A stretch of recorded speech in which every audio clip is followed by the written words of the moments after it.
Hello, lovely people. How are you, fellow subscribers and viewers and trolls alike? Just so you know, trolling is not acceptable on my platform, or I don't on any platform, but I'm going to have to be very strict about it because of the topics I'm starting to cover more and more of.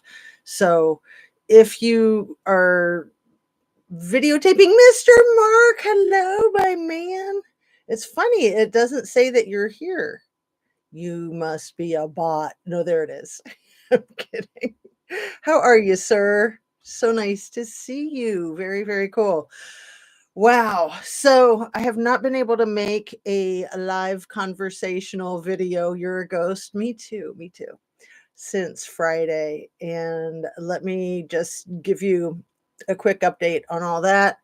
The dog's doing great. I took her to OSU Veterinarian Hospital yesterday for not even exaggerating, probably the 30th or 40th time in a couple of months. So that averages out to like every other day. I don't even know how I've been affording the gas money, honestly. But I mean, the vet bills are outrageous. Anna Bees, my goodness, lovely to see you.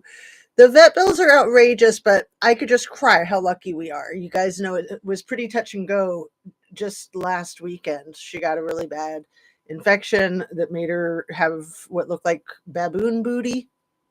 And it has since resolved with all the antibiotics and the antibiotic cream and the cone and everything that they've been doing, taking her up there all the time. So she's doing really great. And so I realize every day how lucky I am on so many levels. I love to focus on gratitude. I'm glad Mookie is doing well. Mookie is perfect. Mookie's the little one. If she was having these cancer issues, I would have a heart attack because she's so little, for one thing. She is 8 years old, but smaller pets, smaller beings are a lot more frail. So Coco is big. She's 35 pounds, maybe 40. Yes. Thank you, Lord. Oh, you're cool, Annabese. No problem. I don't expect you to remember the names of my dogs. I'm always amazed that I remember Mr. Mark's doggo, but I I pray for you and your dog, Mark. I just want to say that, and then I'll just move right along, okay? Because I don't want to. I don't want to. Anyway, there was a dog yesterday when I was going into the vet who had cancer on his face. I didn't say this to the owner. I did get into a conversation with the owner, but he looked like he had like elephantitis, kind of. If you remember that movie Elephant Man with Cher, great movie. And this poor little dog, it was like probably like a miniature teacup Pomeranian, like tan colored, I think. I'm not real good with my dog breeds, but that's what it looked like, if you can envision. Kind of like a little gremlin dog. And man, did he have like the most hilarious gremlin yap in the world. And yeah, I can say that because Mookie has a horrible gremlin like yap. Oh, you and your boy are great. Are you serious? I was so concerned, Mr. Mark. Um, and now I'm thinking it's not Riley. Ripley, right? Hello, everyone. So glad to catch a live. It's been a minute. I know it has been a minute. I am so amazed, Mr. Mark, that you and Ripley are doing great. I am so happy to hear that. Yes, Ripley. All one word. Yes, Ripley. So that is really cool because I know Ripley is getting close to 16 now. And since you hadn't mentioned anything in a while, I was getting really concerned. And yeah, I don't know. I mean, life expectancy has changed a lot with science and technology.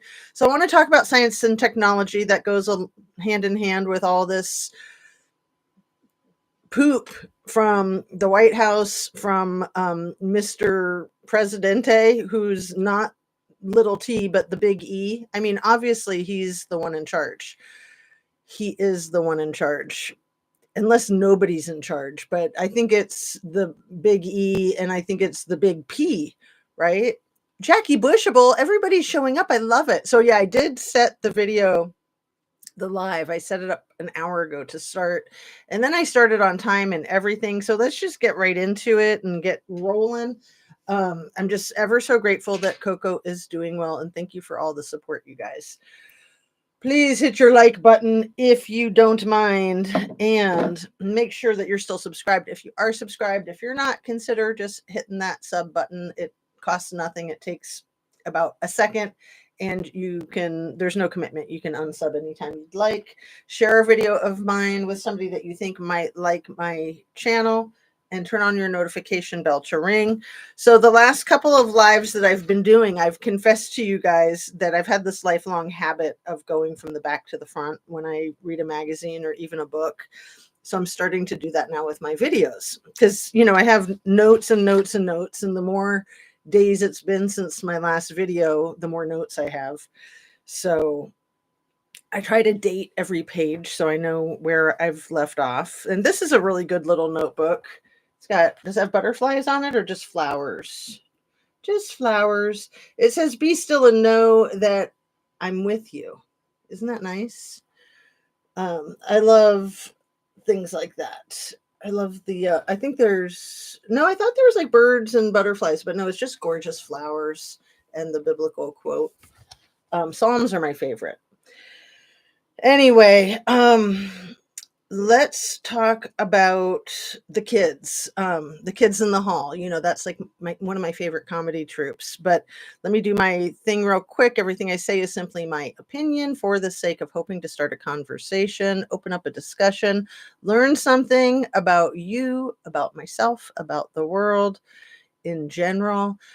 And all the videos that I make are for YouTube, and it's an entertainment platform. And I got to tell you, I get so inspired by you guys, and I get so inspired by going live, and it helps my neurons fire more rapidly. When I don't go live for a while, they slow down. You can probably notice in my speech patterns.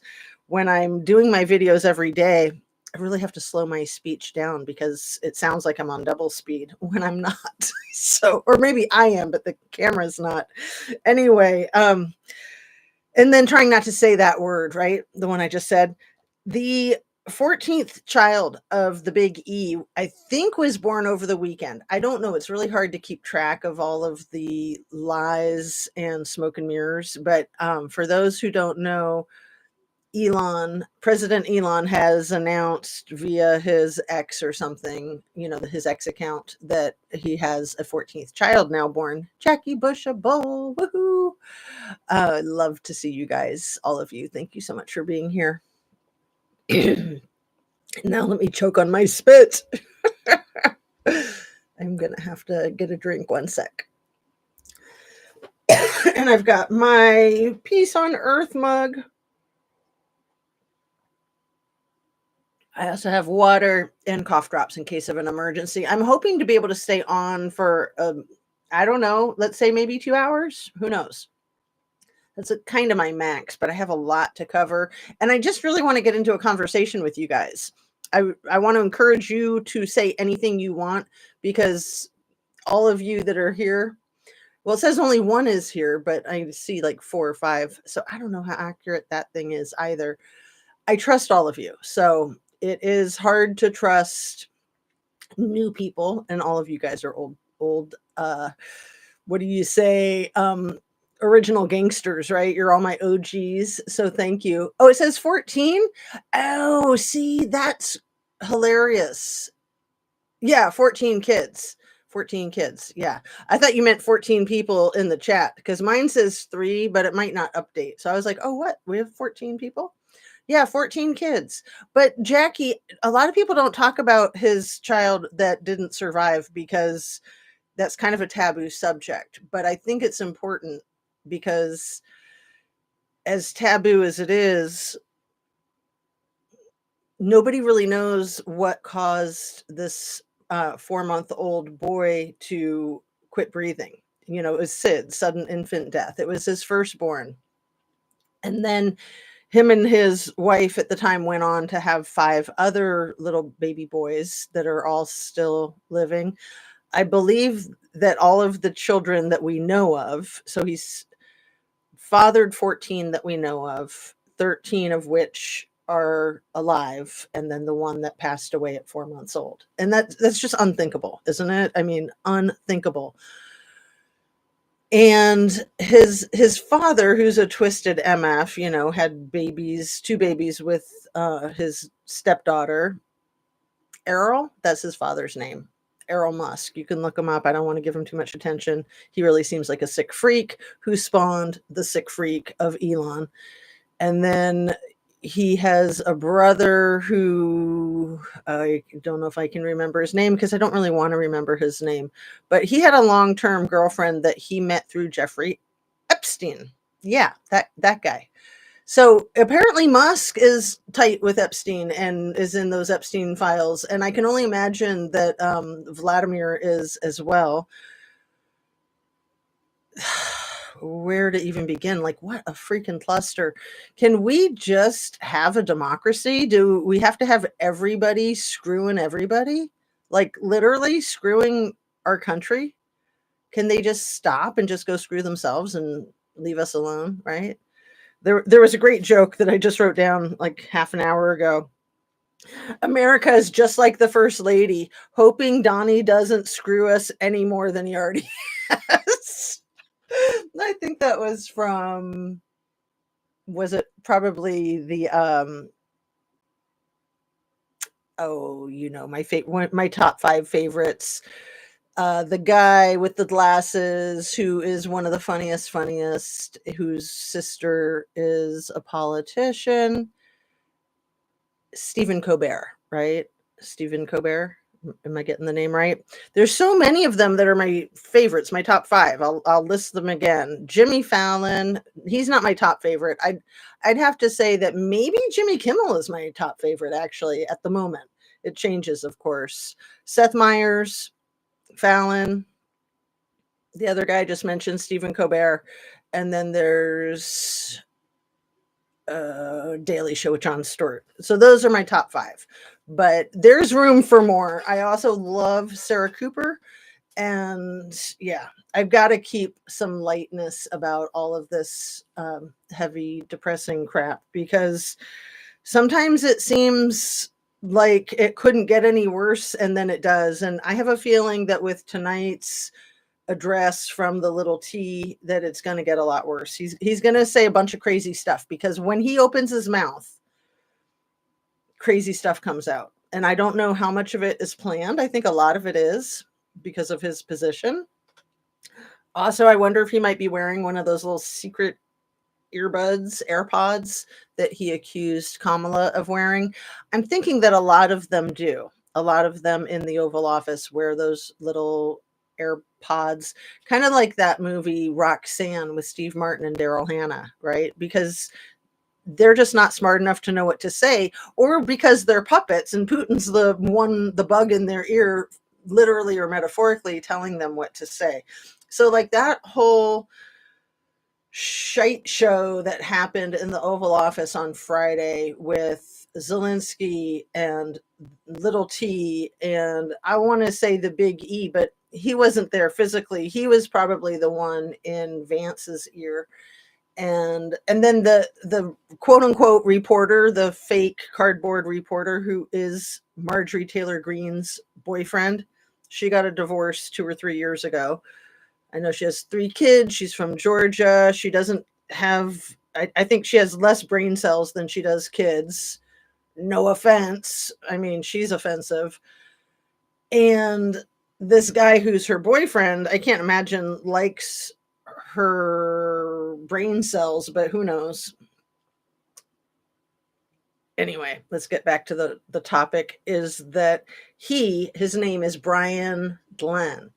He's a fake reporter, and he comes up with these brilliant questions. He's like, Mr. President, can you please tell me about how amazing you are? Like, that's not a direct quote, but that's the type of questions that he has, like the one that he had for Zelensky. Like, certainly you can think of a more intelligent conversation than, why don't you wear a suit? Do you own one? I don't know. Have you been watching the news for 3 years? Because as a news reporter, you probably have. And he pretty much talks very openly about the fact that he's not going to put on a suit until the war is over. Right. And I just got to say that Zelensky is such a gentleman and he kept himself well composed. He knew going in there they were going to try to ambush him. He was prepared. They knew going in there that they were going to try to ambush him. And Anna B says, Jon Stewart's my favorite. Anna, would you be so jealous if I tell you that I met him? And I'm not kidding you. I met him. I spoke with him. I don't think we shook hands. I always love to like touch these people that I think are pretty amazing when if I have the opportunity to meet them, but I also don't want to be creepy. I've gotten to meet some of the super coolest people in the world and I just feel like the luckiest person alive. So yeah, meeting Jon Stewart in person helps me really appreciate his nature when I'm watching his show. He's a very slight man, as you can see. He's probably, I want to say maybe 5'6". I haven't Googled him, but I'm almost, I used to be 5'8" when I was at my height, and I'm probably more like 5'7" now. He's probably around 5'6", 5'7", 5'8". And Zelensky is probably 5'8". You know, height doesn't have that much to do with it. I got to meet Chris Rock too, and he's probably like no more than 5'6", no more than 5'6". I didn't get to meet Sarah Cooper yet, did I? I met Sarah, the other funny Sarah with the long brown hair that's she was in School of Rock. Yeah, I get to meet a lot of these cool people. You know, I grew up a lot in Southern California, and so I kind of grew up knowing some people that were in the entertainment industry. It didn't impress me that much because I was young and I saw behind the scenes that a lot of them are like so screwed up that when I worked for Child Protective Services, I'm sorry, I didn't work for them. I worked in conjunction with them, like on a parallel universe. And the kids that I had as clients, it was when I worked at Seattle Children's Home back in the late 90s. Those kids, and when I worked in the psychiatric hospital in Northern California too, some of those children were with Child Protective Services. And those kids are very endearing, and the problems that they have aren't really their own. They're what I call the generational hand-me-downs of problems that we all have.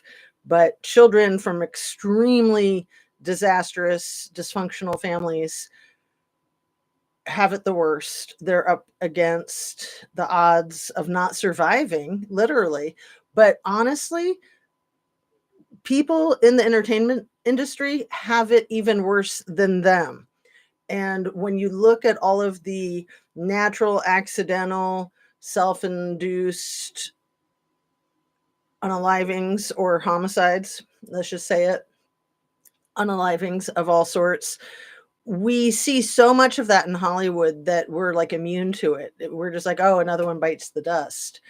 And like right now with Michelle Trachtenberg, the Harriet the Spy star, who I love dearly, child star, who was 39 when she was found deceased last week. And then Gene Hackman and his wife, 95 and 64, I think, and their dog. And nobody will say it except me that it could be that Gene did something. You know, he was a 95-year-old superstar. I'm not saying that he did something. I'm not saying that his kids did something, but we're looking at all the evidence and it doesn't add up. The canine probably passed away. Sorry, try not to use that word, from dehydration. I just kind of came up with that last night. And then I think I saw on some YouTube somebody else say it too. And I was like, yeah, that has to be it. The dog was maybe in a crate. So probably the humans passed away. And then if somebody did that to them, they didn't think about the dog and the dog was in the crate. And I'll just say it. I mean, this is pure speculation and I don't like to speculate in these situations, but people are just, I feel like, skating on eggshells with the idea of foul play with Gene Hackman. I mean, look at his house. That's like I don't know, $20 million mansion, probably. I mean, I've seen $20 million mansions and they look just like that. So he and his beautiful wife lived there. She was 23 when they met. He was married and had 3 children. And I don't know exactly how old his children are, but his wife is younger than at least one of his daughters. I think 1 year younger. We could look it up. We could Google Gene Hackman's kids' ages. Anyway, so, he did the trophy wife thing. They've been together for, do a little bit of math, 31 years. So he's 31 years older than her. And they met, I think, when she was 23. So they've been together for 31 years. So at least it's worked out nicely. I mean, they look like a beautiful couple. It's sad that he left his wife and children for her. We all know that that happens a lot in Hollywood and everywhere.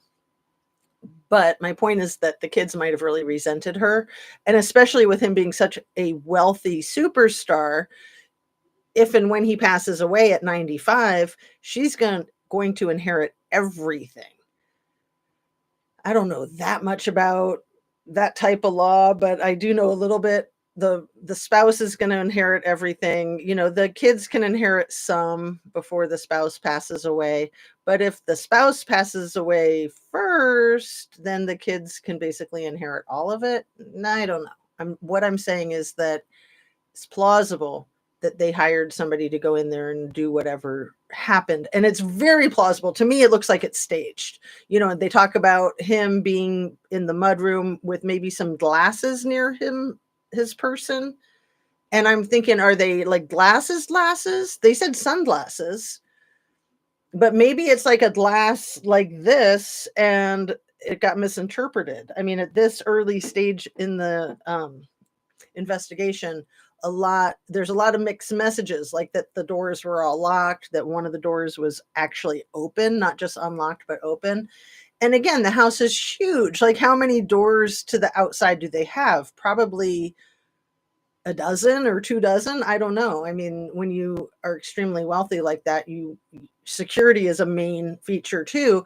And what I've heard is that they didn't have any freaking surveillance cameras, which I find very hard to believe, not just for protecting themselves and their fortune, but also just in case somebody trips and falls, which is all the speculation that I've heard is that, well, he probably tripped and fell, and then she overreacted and ran to get his medication, and she tripped and fell, and then here we go, right? Here we are.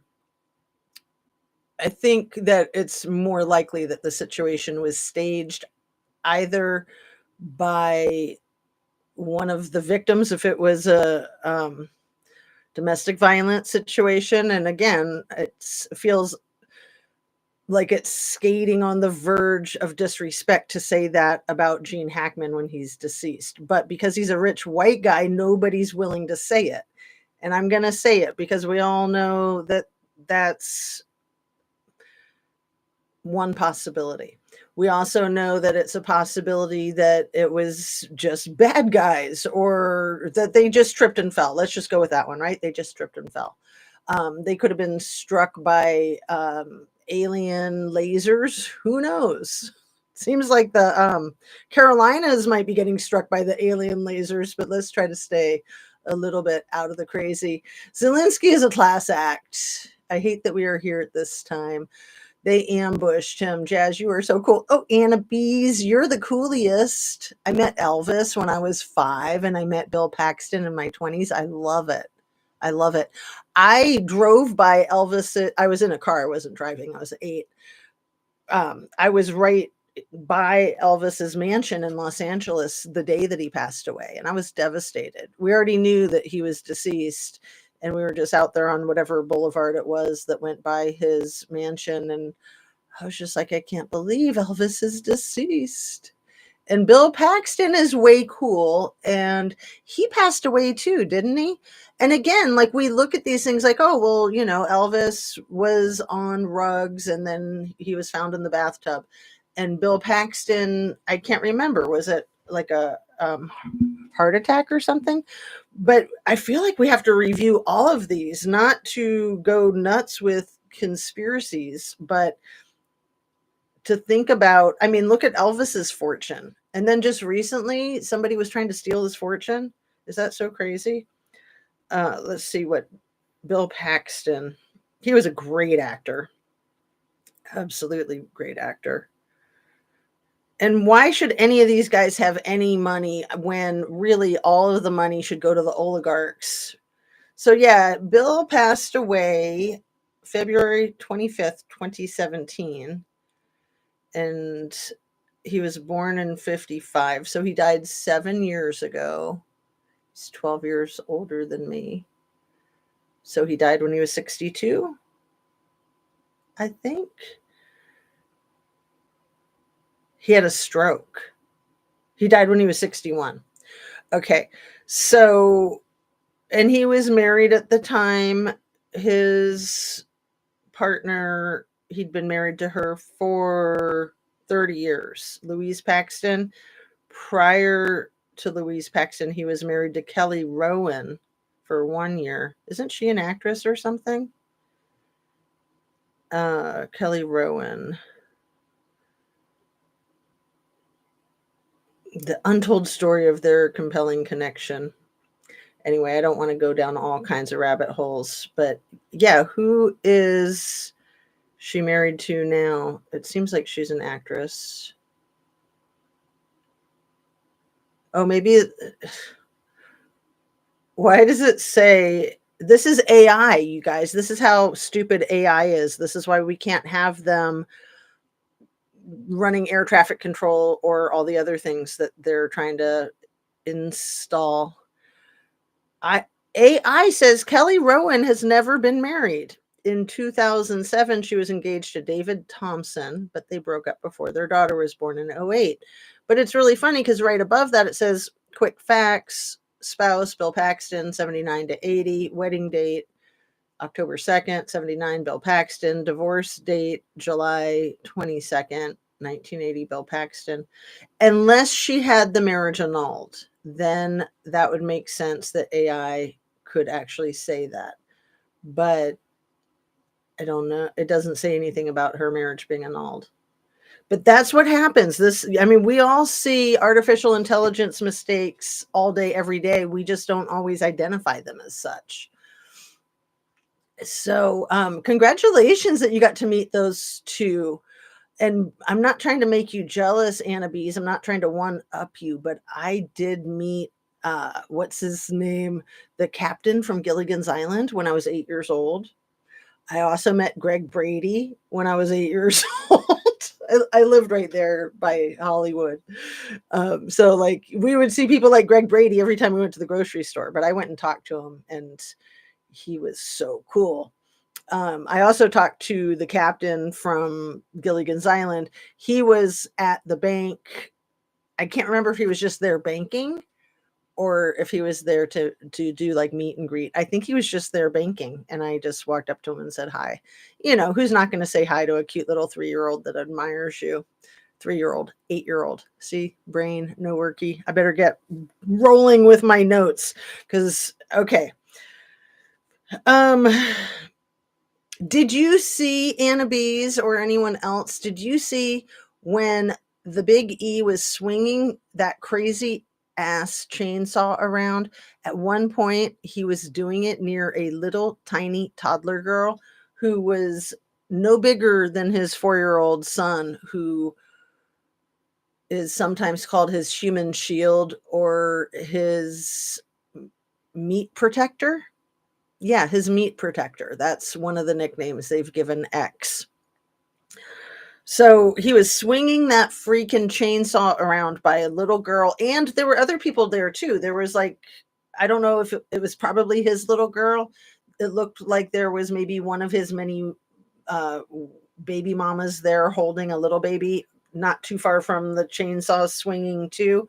But at least the kid was in arms and the grown-up could try to get away if it was coming near them, which it was, and that's what she was doing.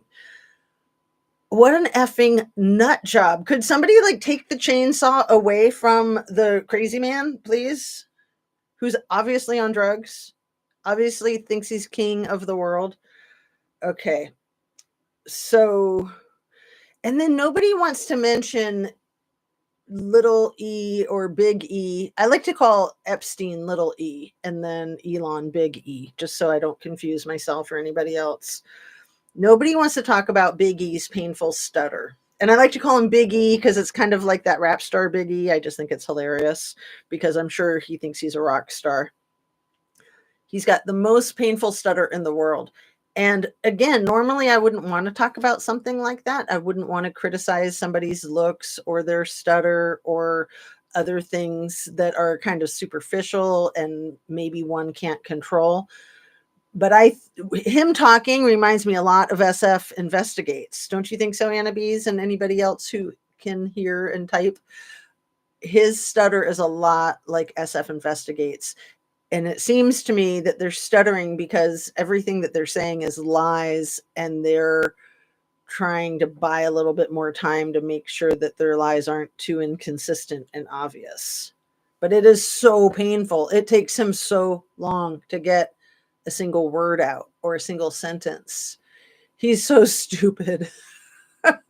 Anna Bees, you saw the picture of him with the chainsaw with the little kid?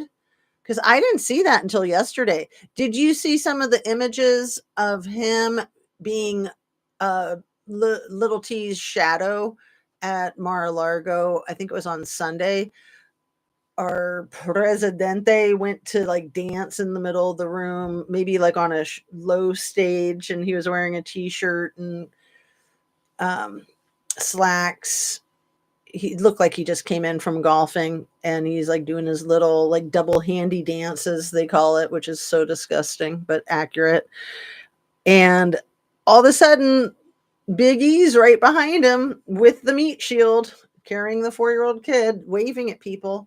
And it's just like, that would get so old so fast. But my guess is that little T can't really say anything to him because Big E already bought him. He's like bought and paid for.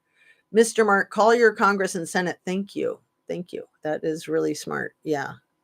I know. I watch so much of the political YouTube right now, and I like to watch things where they tell us what we can do to try to help.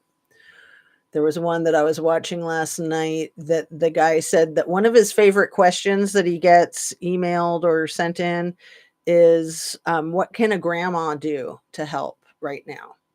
And, I'm going to be a grandma next month. So, but it's just a great question because it's like, what can any of us do? What can teenagers do that maybe aren't even old enough to vote, but they're old enough to call and email, right? I believe he thinks about himself so much. I agree with the SF comparison. Yeah, if we put their voices next to each other, their speech patterns, we probably couldn't tell them apart. Like AI probably wouldn't be able to tell them apart. Yeah. Truth bomb, truth bomb. Yes. So Trump has had some issues. There, I said his name. I try not to say it just because of the algorithm, because then I would imagine that it's going to alert the bots and they're going to come in and bot bomb me. But even MSNBC, I think, gets bot bombed. I was watching one of their episodes right before I came on, and they were talking about some stuff that their guest froze up. And I was like, oh, isn't that good timing? The guest froze up. And they were able to unfreeze her, but it took a while. Okay, so little T has had some health issues that it's okay. You're allowed to have health issues. In fact, you're human. It's expected you're going to have health issues, especially when you're pushing 79. I think he turned 79 this summer. I was going to say 80, that he's pushing 80. But I mean, at 78 and a half, he is pushing 80, in my opinion, the way I see it, right? Of course, anyone at any age is going to have health issues when all they eat is freaking hamburgers and candy. And that's what he says he lives on, basically. Hamburgers, French fries, and candy, and little bottles of ketchup. Do you guys know about the little bottles of ketchup? He needs the little bottles of ketchup, which I understand because they're hermetically sealed, and he is very concerned about getting poisoned, which I understand because he should be. He should be concerned about that. Not that he should be poisoned. He should be concerned about that. But sometimes he gets really frustrated when he's having his food and he throws a temper tantrum and he throws the little ketchup bottles at the wall. So people that work for him say that they have to clean a lot of ketchup off the walls. Congrats on, I'm not sure what you're saying congrats on, but I'll accept it. Thank you, Mark. Congrats on noticing things and being able to find a pen and my notebook to write them down, because that's the challenge. Like, I notice a lot of things. I have a lot of fleeting thoughts that if I can't find my pen and paper, or at least, like, I can put it in my phone. If I can't record it quickly, it's gone. Like, and those are some of the best thoughts, the ones that just kind of come out of nowhere. So little T is having a leg issue right now. Have you noticed this? Like, when he was doing his garbage truck thing during his campaigning, it looked like he had a leg issue. Like, he was having trouble lifting up his leg, when he was having trouble opening the door, when the door was fighting him off. You can't blame the door for not trusting what he wants to do to it, right? Okay. And then he had that issue with his hand. Was it his right hand? I think it was. It was his right hand, and the big black bruise that I believe is consistent with bruising that happens from IVs. And now Caroline with a K, Levitt, has gone on the record to say the bruising was just from shaking hands so much, because he's such a brilliant, perfect person that all he does all day is shake hands with everybody, and then it leaves him bruised. But he's so are you still talking about my dementia, Mark? He's so dedicated to his job that he does it anyway. Oh, congrats on being a grandma. Probably that you're going to be a grandma. See, I can't, my brain just can't go back that far. Thank you guys for explaining it to me. Spell it out, please. Yeah. And yeah, my dementia, sure. I know you're probably not saying it to me, but that's fine if you are, because I mean, don't we all have that a little bit, for sure? And especially as we get stressed, and I think we're all very stressed right now. And especially if you're pushing 80, of course you're going to have a little dementia. It's okay. It's okay. But what's my problem is with his leg issue, his hand issue, and his dementia, is that nobody in his cabinet, and including him, will just admit it and address it. So then it gets more concerning, because there's more lies. And then you're trying to gaslight people and really insult people's intelligence, because nobody's going to get a big black bruise on the back of their hand like that from handshaking. I've had some pretty strong handshakes, and I don't think I've ever gotten a bruise from any of them. I mean, sure, if a mobster was like crushing your hand, yeah, I could see that. And he does hang out and shake hands with a lot of mobsters, in my opinion. So, yeah.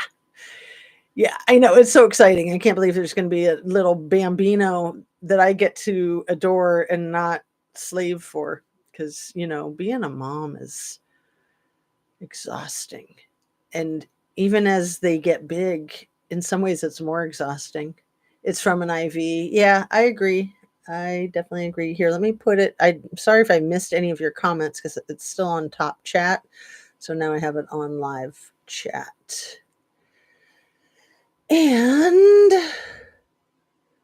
let's highlight the grandma one, and then we'll highlight the IV one. Thanks so much for having this conversation with me, you guys. I love it. I love to see you, and I hope you're doing really well. I haven't even asked how you guys are doing. So Mr. Mark, I know, is very far west of me. Anna B's, I think, is... I'm forgetting Anna B's. Forgive me. Are you very far south of me, or are you just slightly west of me? I'm in Ohio. So I don't want to call your states out, because, if you want to, that's fine. I just don't want to do that. And yeah, the leg issue, the bruised hand, the forgetfulness. And then what he does, like in these meetings with Zelensky, he doesn't realize how insane it is for him to allow Vance to talk, JD. Or in his cabinet meeting, he doesn't realize how insane it is for him to let the big E into the room, let alone let the man talk, let alone not give him a table to set his little freaking teacup down on. Did you guys see the thing with the teacup when Elon's talking and he bends all the way down to the ground to set that teacup down, and then he bends all the way down to pick it up, and then later he does it again. He's setting his teacup on the freaking floor in this room of like 50 or 100 people with this giant table right there, and all these people that he could have handed that teacup to somebody the way, who was it? Was it Adrian Brody who threw his gum at his girlfriend as he was walking up to the stage in the Oscars to get his award? I just caught that. I didn't watch the Oscars, but I was like, man, that's some crazy. But you can't always plan these things out. You don't always know how these things are going to go. Too bad he didn't just like have a piece of tissue in his paper, or piece of paper or tissue in his pocket, or maybe a gum wrapper where he could have just done that. But my goodness, he takes it out of his mouth right before he walks on the stage. He turns around and his girlfriend is like running after him. She probably was like, give me your gum. But he was probably still 5 or 8 feet away, and he just basically threw it at her. And I think he missed, but she went and found it, I'm sure. My daughter is living with me, Midwest, Kansas City. That's right. Yeah. So you are like, I actually remembered you're a little bit west of me. And I'm glad that she's with you. That's awesome. Hope she's doing all right. I hope you're doing all right. That is really cool. So one of the many, many gaslights is that these people being in these meetings is reasonable, and it's not. It's absolutely not. For anybody to think that that's okay. But the people in charge run the show, and I'm sure their advisors try to advise them. And it's my speculation that they are unadvisable, that they're just like, shut up. I do what I want, whatever. Right. Just like with the food thing. You would think with that much money, as much as somebody like Little T, that you would have your personal chef cook you the most delicious, extravagant, healthy meals imaginable all day, every day. And if you eat clean, you can eat as much as you want and be in perfect condition. If you eat clean, that means mostly vegetables, some fruit, like twice as many veggies as fruit, some protein, some like starch, like maybe quinoa or brown rice or something like that. Although rice is pretty bad with the glycemic index. Couscous, quinoa, oatmeal, some type of carbohydrate, some type of solid high protein like chicken or fish or nuts, but nuts kind of bog down your system. Anyway, if you eat clean, like super clean, I've done it. And I can lose like a pound a day when I eat super clean, but you're just constantly hungry and you're constantly like basically pigging out and you're constantly feeling great. And why wouldn't you do that? I mean, one of the reasons that I don't eat that clean all the time is because it takes so much time and effort. Like you have to go to the grocery store a lot. You know, you have to keep buying all the fresh, perfect stuff. And I think about it all the time. Like, yeah, I should do that more often. You know, I kind of do it sporadically. But you don't have to be vegetarian. You don't have to be vegan. But you can eat as much as you want if you're eating a perfect clean diet and have great amounts of energy, a great amount of just effort, like your brain capacity, your emotional capacity, everything increases, your physical capacity. And it's expensive. It's super expensive to eat clean, but if you're owning huge towers and stuff, casinos, maybe you can afford it. But no, why don't we just go to McDonald's and have a Big Mac attack, right? I mean, the whole thing with, I think that the Presidente is always pushing McDonald's because I think him and his friends are making money off of that. So I should quit talking about it because it's easy to plant that seed in any of our heads and then go, yeah, that sounds good, huh? Even with my trauma around the Golden Arches, with, that being the location of where my biological father tried to carbon monoxide me and my sister in the parking lot of a McDonald's in, what was that, like 1978, I think. Uh, Even with that, I still love McDonald's French fries and Big Macs. I still do. That was the last meal that I had before what was supposed to be my last meal. And it took me a long time to realize that, wow, one of my comfort foods was used as that.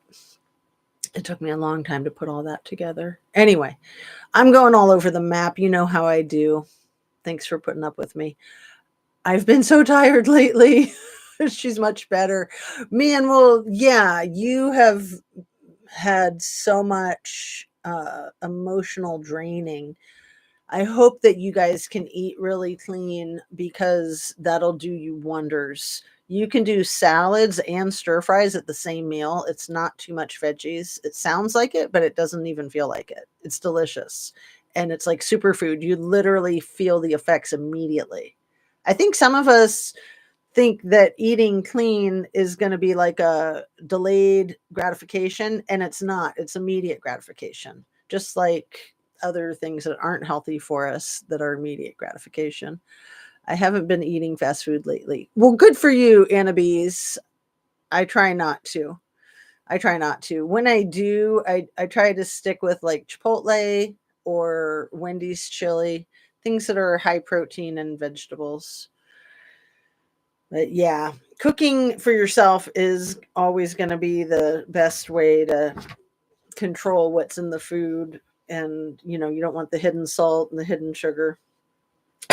Excuse me, let me choke again. I don't know what's wrong with me. Maybe I get excited and then I swallow air or something. Who knows?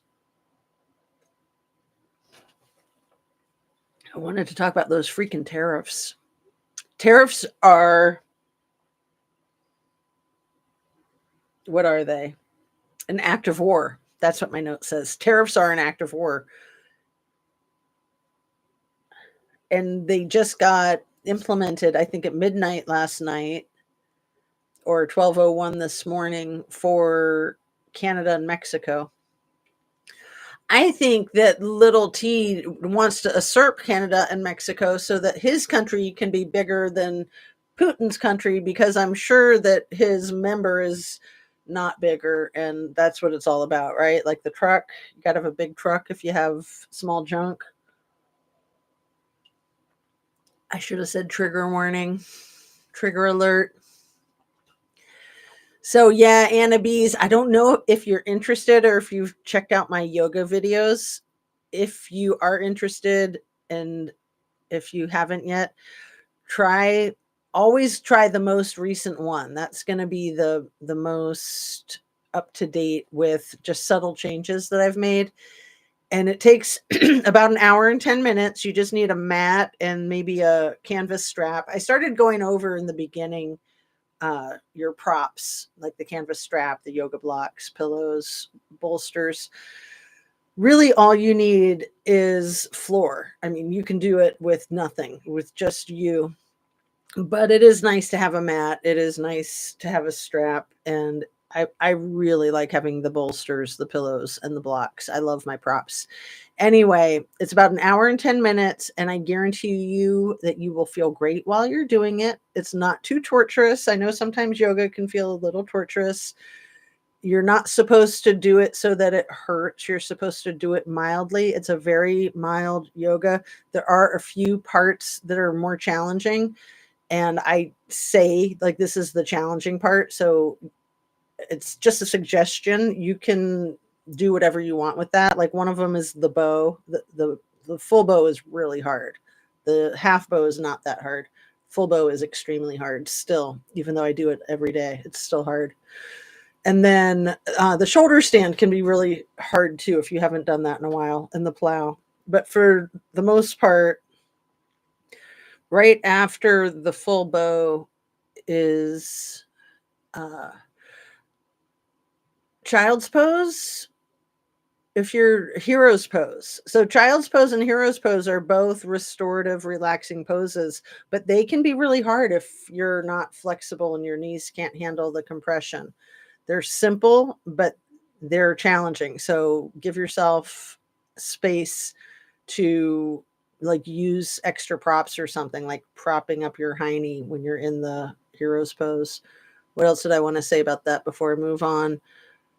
The other one that I find very challenging still is, it's called camel pose. So right after doing the hero's pose, then coming up on your knees and just kind of arching your back. It's called a chest opener or a heart opener. And those are hard because it's like the opposite posture of what we're used to. Like we're used to kind of being a little bit hunched over. And so when we do the chest opener camel pose, that can be very challenging, but it's only as challenging as you make it. It's ridiculous. If everyone thinks it's expensive now, then just wait. I know. And the thing is that the government doesn't care if things get expensive. They have all of our money and they're just stealing it more and more, but they are taking down some of the figures from Doge that were just blatant lies that got discovered. So they've been erasing a lot of their ridiculously inflated false claims that they saved, $800 billion with this and 800 billion in fraud of that. They've been erasing that stuff off of their little Doge transparency page. I am interested. I'm trying to get my daughter to do it too.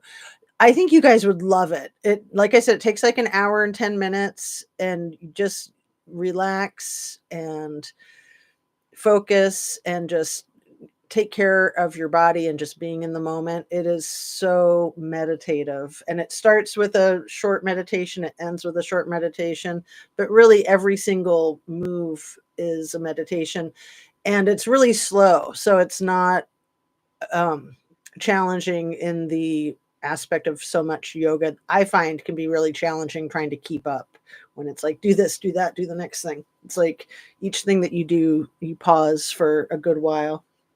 That's what makes it yin yoga.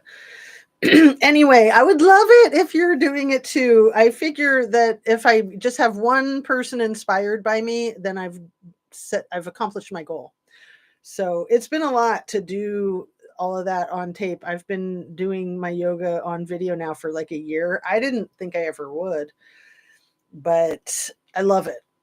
I love it. Let's see. What else do I want to say before I turn back the page? Okay, somebody got bit by a scorpion, I think at the Boston airport while they're picking up their luggage yesterday, you guys. Somebody got bit by a scorpion at the Boston airport. I bring it up because there's a lot of weird stuff happening with the airplanes, when they land upside down and they have all these near misses or not near misses and bursting into flames, exploding in the sky and dropping to the earth. It feels to me like it's an attack on transportation, that all airplanes are going to be grounded soon. Like, remember when all the airplanes were grounded after 9/11? Of course you do, if you were around anywhere in the world, especially if you were on an airplane when it got grounded. I've spoken with a couple of people that were, and one person I remember was flying overseas from Europe, and they had to land somewhere near Iceland, and then they were stranded there for like 2 weeks. The little small town of people just was very hospitable to the airplane passengers and crew. So I think that airplanes were grounded for about 8 days after 9/11. And then with COVID, they were grounded for, I can't remember if that was like a week, give or take. But that's pretty wild that twice in my lifetime airplanes have been grounded. And it wasn't until 9/11 that I realized how much, as an American from the lower 48, I love airplanes flying in the sky all the time. It excites me. You know, I always like to look at it and figure out what it is. During 9/11, I lived not too far from the Seattle airport, so there was a lot of planes in the sky all day, every day. I mean, I was up in Kirkland, and the airport's all the way down by Renton or something like that, south of Renton. Federal Way, the airport, it's the Seattle Tacoma airport, so it's like halfway between Seattle and Tacoma. And I was like way north, but close enough that there was a ton of airplanes all the time, and it was very noticeable when there weren't. And it made me kind of sad and miss them. And then during the COVID thing, I don't think I got sad and missed them. It just felt very peaceful, actually. And I was excited about like all the birds and the lack of pollution. Like there was such an increase in wildlife and fresh air during that time, during the like global lockdown with COVID. Sad that so many people were suffering and lost their lives. But that was one aspect of it that I found um, inspiring. Just stop the earth, and then wildlife and fresh air kind of can increase and improve. One sec.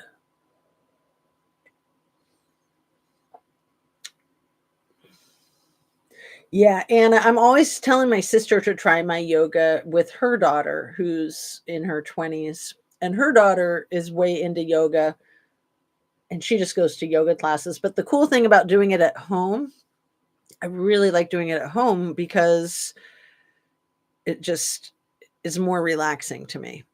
It's way more relaxing to not have to like get in my car and drive somewhere and then do the whole thing. Although will say that the cool thing about going to classes is that it really builds a community, the people that you're in the class with, the teacher and the other students and stuff. So, um, there was a new song that I saw online this morning. I already linked it up in the description. It's called MAGA Man, and it is a spoof by a channel that's Canadian something or another. But the song is a spoof on Southern Man by Neil Young, my favorite, Neil Young. Excuse me. So some of these people, like the big E, seem like they're robots, seem like they have chips in their brains. And I guess I'm not the only one that thinks that with Elon. Over the weekend on SNL, Mike Myers played him in the cold opening skit, and he kept glitching out as if he was a robot with computer chips in his head. And I thought, oh, that's funny. I thought that was just like my own little theory that he's already done the Neuralinks on himself. And I hate to think, but he probably has done the Neuralinks on his baby mamas. I hate to think that they would do them on their kids, but I'm just literally thinking that right now as I'm speaking here in front of the camera. I hadn't really let that sink in. The possibility has crossed my mind, but I would imagine that if you're going to be one of Elon's baby mamas, that's part of the deal, is that you have to have the Neuralink. And I saw this video about the Neuralinks that was so freaky, where they have like a sewing machine that goes on your head. I think it just goes right through the skin and the bone, and it like takes these little skinny metal wires into specific places in your brain, and it has to be done by artificial intelligence because there's so much precision to it. And I was just like, holy crap. First of all, who would do that voluntarily? But if you have a bunch of people like in Guantanamo Bay, let's say, maybe you can entice them to do it, coerce them to do it, or pay them, or just make them do it. And then those can be like your test samples, and then do it with everybody. And then you're literally controlling people's thoughts, feelings, and behaviors. I don't think it's going too far to say that that is very likely the ultimate goal here with this bizarre takeover of our country. So one of the main things that I've been thinking the last few days, that I haven't said yet, and I can't believe I'm this far into the video, 1 hour, let me say it quick before it goes on any longer, is like, since when is America aligned with communist countries like China, North Korea, Russia?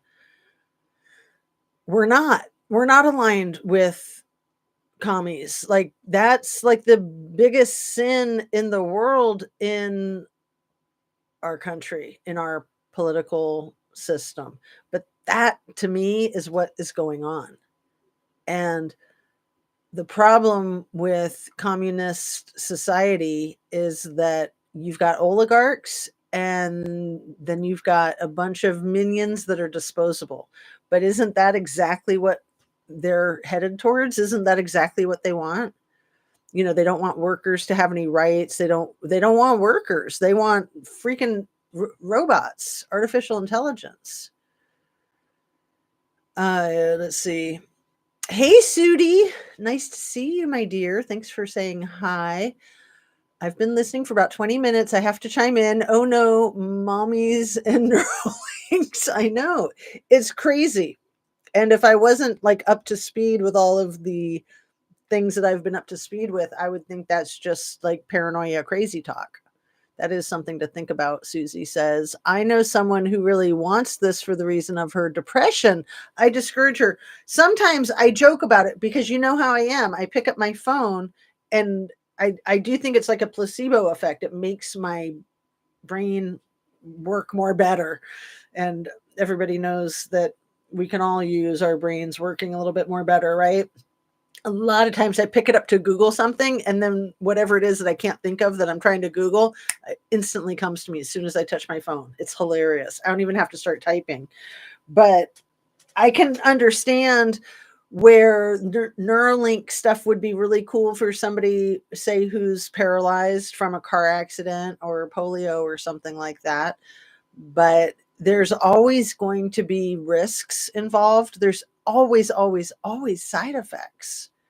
And then long term, you just don't know. Even if you've done all kinds of medical research, like even with antidepressants, I always say that the best ones to go with are Prozac, Zoloft, Buspar, because they've been around the longest. They've been doing medical research on those medications since at least the 60s. So 50 years. So even if you're doing a ton of medical research with these medications, if it hasn't been 50 years since you've started the research, you don't know the long-term effects. So, they come up with a lot of new antidepressants or new uses for old drugs, like the ketamine one. You don't know the side effects of 10, 20 years usage of ketamine for depression, do you? Because that's like a brand new thing, and that's just frightening. So yeah, I mean, I wouldn't look down on somebody who wants to try the Neuralink, but yeah, I would be very, very cautious. And yeah, you don't want to be the guinea pig. I mean, some people want to be the guinea pig. Like, I guess if they're so suicidal that they're making attempts or worried that they're going to make an attempt any day, then what have you got to lose? Ketamine clinics are something else. Yeah, and even being in this field for like 30 years now, I think. Let's see. Yeah, about 30 years. I had not heard of ketamine for that use until maybe 6 months ago. So I don't know if it's been longer than that and I just was missing it. I don't think so. But so you guys know the politician Stephen Miller. I forget what his appointment is in the cabinet. He's so creepy. He looks to me like um well, actually he looks a lot like the guy who wrote Rocky Horror Picture Show. The guy who plays the butler.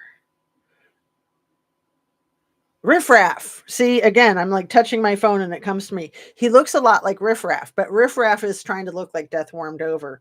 Stephen Miller looks so much like that. And I hate that he has that name because we had that amazing musician, the Steve Miller Band.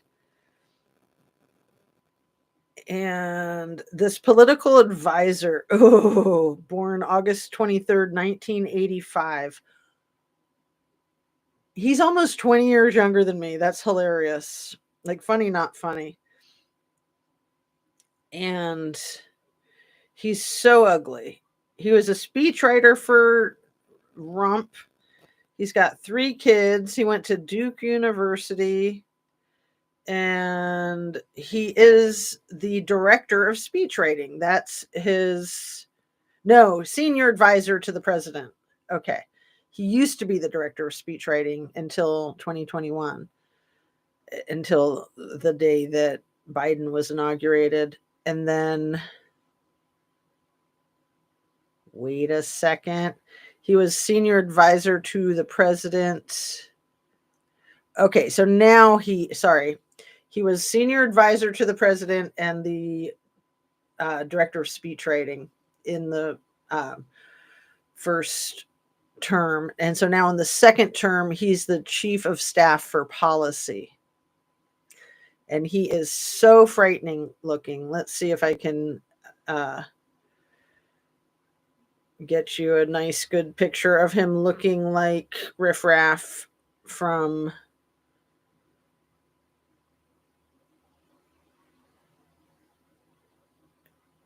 Oh, his whole family has written him off. I don't know about his wife and kids, but this is a perfect picture of him looking exactly like Riff Raff. He also kind of looks like Squidward from... Oh my God, look at that ear and the forehead veins. Can you guys see that? Sorry for the glare. I'm always trying to figure out how to fight that. I need to figure out how to get... Oh, he looks like Mr. Burns from The Simpsons. So he looks like Squidward from SpongeBob. He looks like Riff Raff from Rocky Horror Picture Show. But to me, he looks like the Grim Reaper more than anything else. And his coloring is always so bad. And I am going to guess that he does... This isn't that bad of a picture of him, but he does kind of look like he's got a Adolf Hitler shadow going on there, doesn't he? And he's one of the creepiest MFs in our government right now, I feel like. And I can't believe he's 20 years younger than me because he just looks so freaking disgusting. He almost always looks like this. Ugh. Ugh. I can't believe he's married. I can't believe somebody lets him touch them in that most intimate, private way. You can't even really see what a bad picture this is. But like, look at me. You know, I'm 57. He is 35. He's born in... Wait, he's born in 85. So he's 40. Sorry, I can't do math on when, at least not when I'm on alive. Is he 40? Born in 1985? I'm like, I'm 17, 18 years older than him. And not to toot my own horn, but I think I look a little bit better than him. And I don't have any makeup on. I literally don't have, like, I wear a little bit of lip tint and a little bit of eyeliner, and that's it. I don't even wear mascara. So one of the videos that I've already linked up is a makeup artist who was on Don Lemon's show the other day, and she specializes in the makeup of Republicans. And it sounds so bizarre and kind of boring, especially to somebody like me who's not really into makeup. I've literally worn the same shade of makeup since the mid 90s. I'm embarrassed to say that, but that's how into makeup I am. So I do have Twig from MAC. That is the one lipstick that I've been wearing since I discovered it in the mid 90s. It was a very popular color that everybody was wearing all the time. Twig from MAC. And I can't live without it. Well, the only other one that I've used longer than that is Dr. Pepper from, was it Bonnie Bell or something like that? Lip Smackers. And I think a lot of people were using it because they quit selling it. You used to be able to buy it for like $1 at Dollar General, Dr. Pepper, and it had a nice stain in it. And now you can only buy it online for like $60, but I'm sure it's helped boost all the sales of all these other brands of lip stuff. Anyway, so where was I? That woman is a comedian, and I linked up in the description already the video that she made with Don Lemon. Don Lemon is a Black investigative journalist who was on CNN for many years, and then he was let go not that long ago. And I thought it was really, his show is awesome and he's awesome, but I thought it was really odd that he was having this makeup artist on. She's like a TikToker. Trying to remember her name. It's in the description, so maybe I'll look it up on my phone since I can't remember. And if I pick up my phone, I'll be able to remember, right? I just got to look up my own live from today, from right now, the one that we're in, and then I'll see it. If I can figure out all the right buttons to push, all the right screens to tap on. Did you guys like my thumbnail? I'm glad I looked at this too, because on the thumbnail, I've got the first picture is Marjorie Taylor Greene and that disgusting boyfriend of hers, Brian Glenn, who asked that ridiculous question to Zelensky about his costume, his outfit. And Zelensky said the word costume, but that means suit in Ukrainian. So, you got to remember the whole time he's being ambushed and arguing politely with these people that he's doing it in a language that he's not 100% fluent in. I mean, he's good at it. He's fluent. But so that's the first picture is Vance and the big little T, Marjorie Taylor Greene and her disgusting boyfriend, and they're all doing this in front of some flags, and they're just disgusting pieces of crap. The middle picture is Don Jr., and he's doing this. And I'll figure out where I took this screenshot from a video where he's in an interview on like Fox probably, and he literally is caught on the camera right at the beginning putting something in his mouth. And I love them that they didn't edit it out, because he's popping some kind of pill. For all I know, it's just an Advil, but I'm going to guess it's not an Advil because he's looking like, oh crap, I got caught. But I think it's a pill because you see it go down his throat. And so the picture is when he's putting the thing in his mouth at the beginning of the video. And I'll try to get that video and link it up in the description. And then the other part of the thumbnail is little E with little T and some young woman who could be underage for all we know. And little E is snuggled, squished between little T and the hot chick. And yeah, they weren't friends, right? They didn't hang out. Such crap. Anyway, I'm trying to find the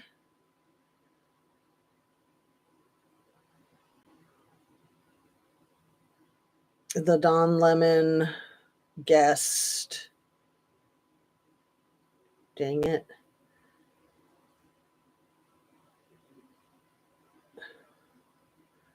How am I going to find it? Don Lemon guest. I guess I have to hit play. I have to try to play my video that I'm on live. That might put me in a weird loop. You never know. I'm just trying to find the name of the woman. Here, make sure I have the volume turned all the way down.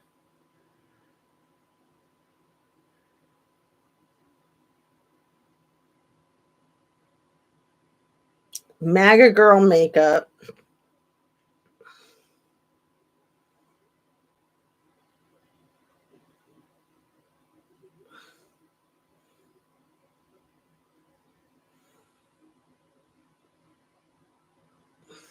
Suzanne Lambert. Sorry it took me so long, you guys.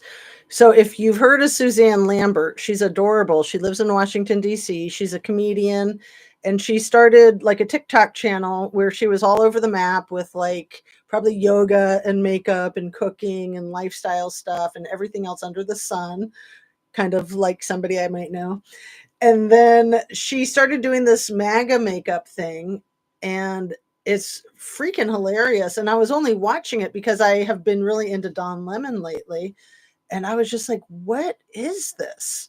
But there is another makeup artist that I love that I haven't shared with you guys in a long time. And I put a link of his in here too, because he did the makeup a few months ago, I think 4 months ago, for Caroline with a K Levitt. And the channel's name is And Mayhem Ensued. And I put a link to it in the description already. And it is hilarious. So him and this other woman whose name I just said, and of course I already forget. Was it Susan? Suzanne, right? Suzanne. Dang it. I've got to get back there. Come on.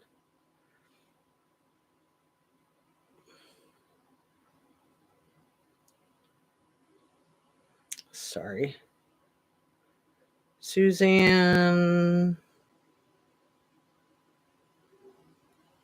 Was it Suzanne Lambert? I think it is. I think that the thing with my Neuralink is working. Suzanne Lambert. So yeah, she's TikTok. It is Suzanne Lambert. Suzanne Lambert, TikTok makeup, MAGA makeup, comedy, stand-up, conservative makeup. So she's brilliant, and she does this whole thing where she's like showing us how this whole MAGA movement has done this whole MAGA makeup movement, and they do everything wrong and they accentuate things backwards so they look like crap. So not Suzanne, what's her name? Caroline with a K Levitt.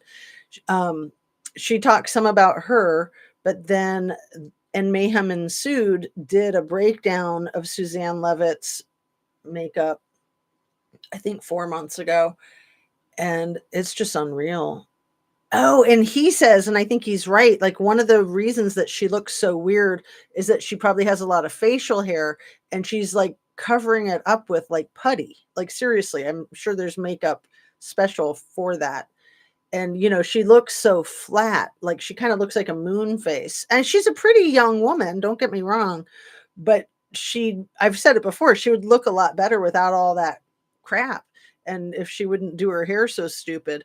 But he believes that she's either got a receding hairline, some type of balding, that she's wearing a wig or a weave, and that makes sense why her hair is always an issue. Her hair is so weird, and she's got pretty blonde hair. Like, why can't she figure out something good to do with it? Or why doesn't she have like a professional staff of hair stylists that can figure out something good to do with it? Her hair is always ridiculous.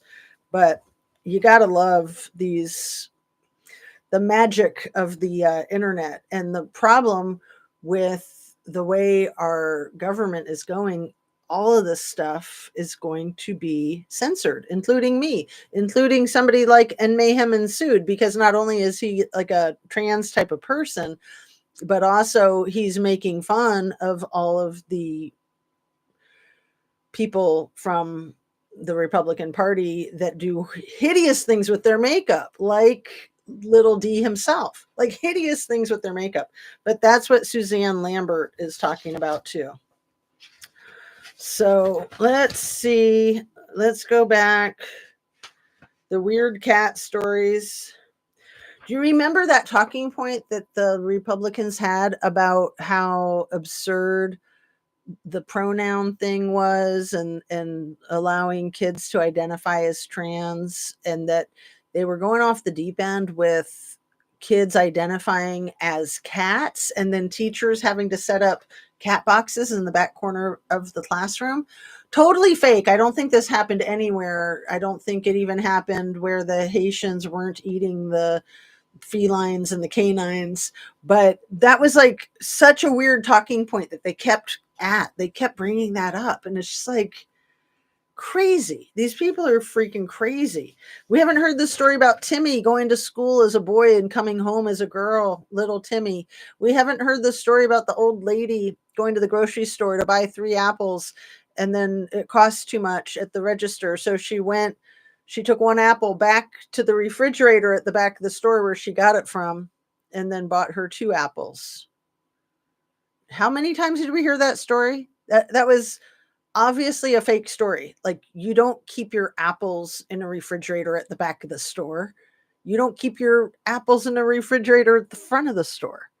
You don't keep your apples in a refrigerator at the store. You might keep them in the refrigerator at home, and that might be confusing the man who's never heard that old-fashioned word that nobody ever uses. What is it?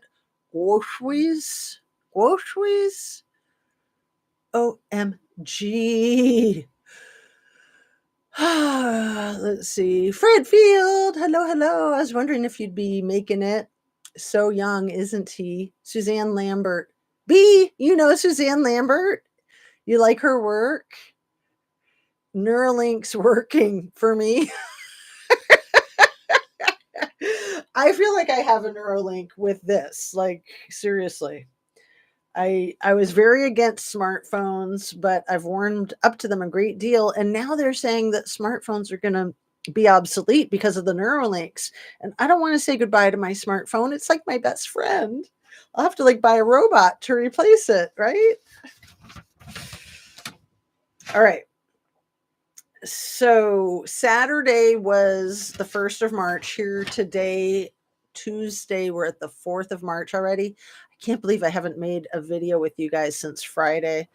But thank you so much for watching my channel. And let me see what I want to talk about before. We're just at about an hour and a half. Anything you guys want to talk about, please put it in the chat.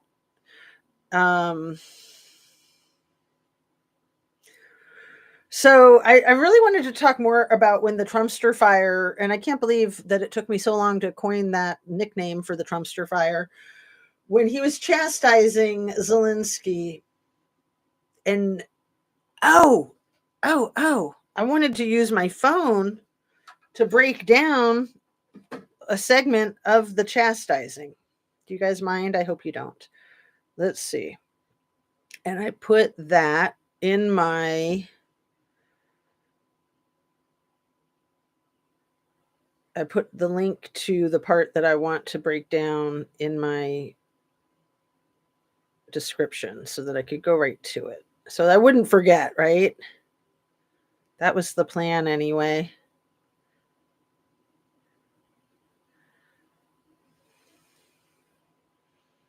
It's the weirdest ads that we keep seeing on these things. Like, this to me looks like...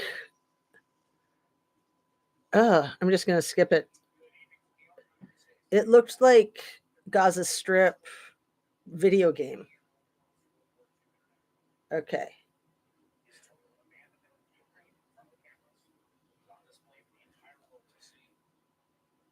All right.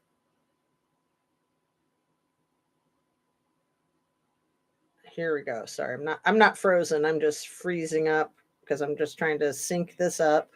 So this is the Oval Office ambush, and I'm going to try to play parts of it for you. Today's Oval Office meeting started to turn ugly when Trump apparently thought that Ukrainian President Volodymyr Zelensky was not being deferential enough to Russian President Vladimir Putin. I really count on your strong position to stop Putin, and you said that enough with the war. I think that is very important, Vin, to say these words to Putin at the very beginning of war, because he is a killer and terrorist. But I hope that together we can stop him. I'm aligned with the world, and I want to get this thing over with. You see the hatred he's got.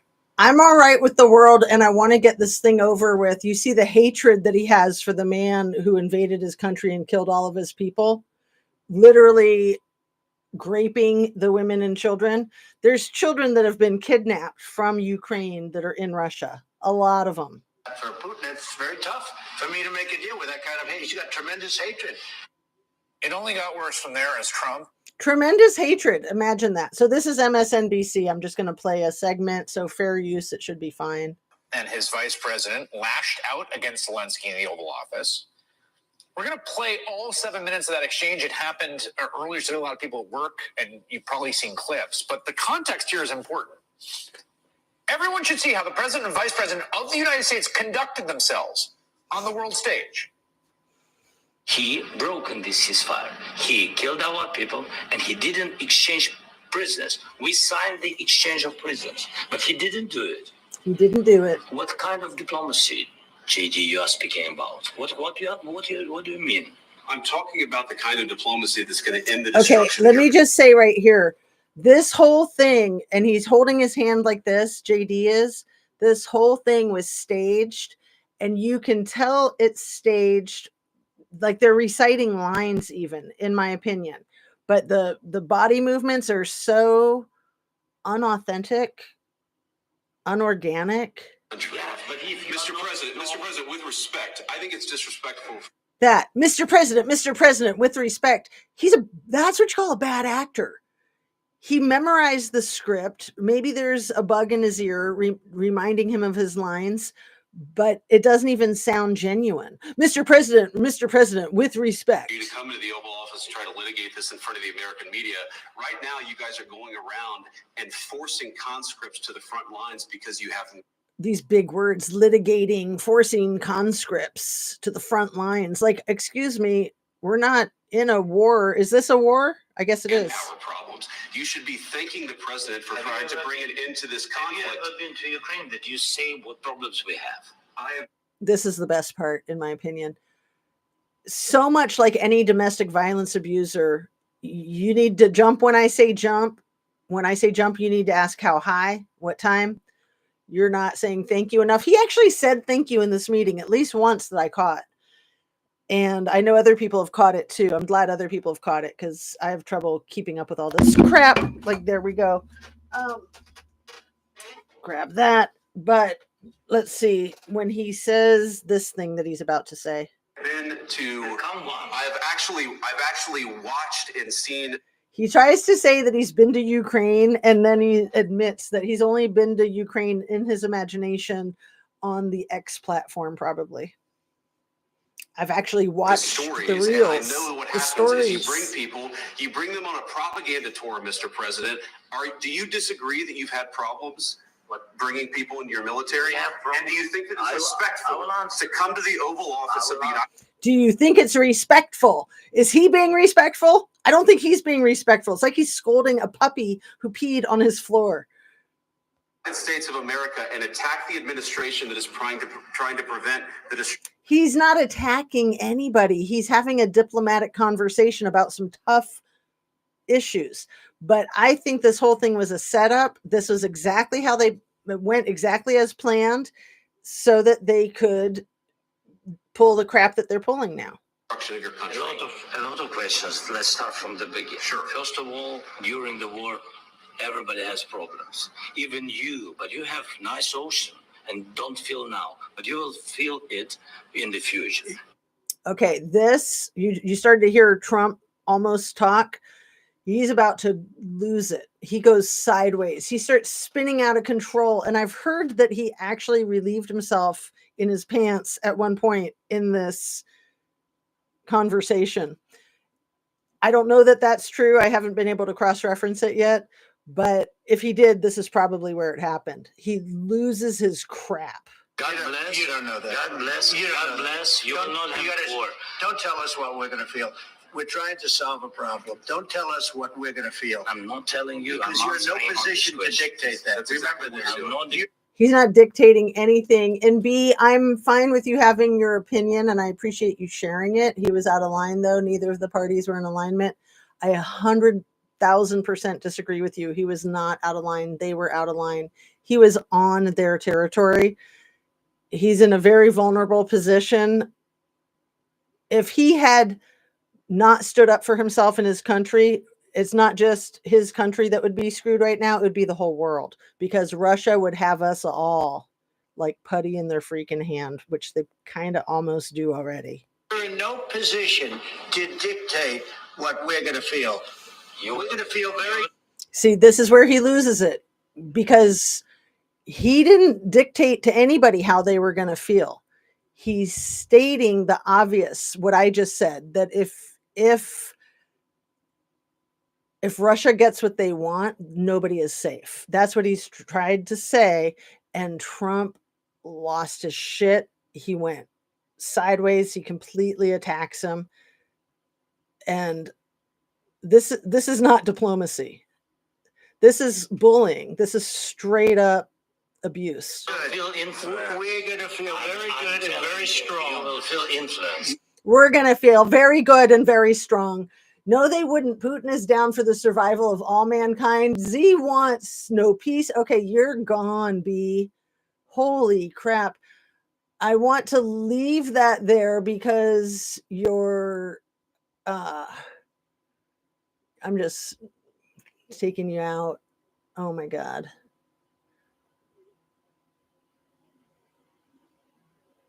What we have been shown of this meeting isn't all that happened, I believe. No. It was like a 2-hour meeting. I think we've only seen like 40 minutes of it. You're right now not in a very good position. You've allowed yourself to be in a very bad position, and he happens to be right about From the very beginning of the war. You're not in a good position. You don't have the cards right now. This guy is so freaking mobster. There was much more. I know, Sudi. I know. It's ridiculous. The whole thing's ridiculous. With us, you start having cards. Right now, you don't know. You're playing cards. You're playing cards. You're gambling with the lives of millions of people. He's so authoritarian, little T is, and then he starts yelling about World War III. He loves threatening the whole world with World War III, and that's exactly where he's headed. He's doing everything he can, in my opinion, to ensure World War III. Gambling with World War III. You're gambling with World War III. And what you're doing is very disrespectful to the country, this country.